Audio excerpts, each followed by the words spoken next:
साथियों, यह है एक हास्य की कहानी है, एक चुटकुला है। सुने और आनंद लें।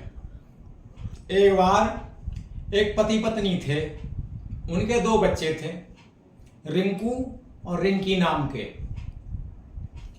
तो पति शाम को अपने किसी काम से अपने घर वापस लौट रहे थे। घर वापस लौटकर हाथ मुंह धोकर खाने की तैयारी करने लगे। खाना खाने के लिए बैठ गए। उसकी पत्नी खाना परोसने लगी।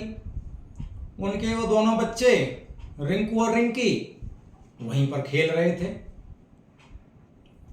पति खाना खाते हुए अपनी पत्नी से बोले, सुनो, आज मैं आपको एक गधे की बात बताता हूं। एक गधा, अब जैसे ही उसके पति ने ये कहा एक गधा, तो उनका बच्चा रिंकू बोला, मम्मी मम्मी, इस रिंकी ने मेरी कॉपी फाड़ दी।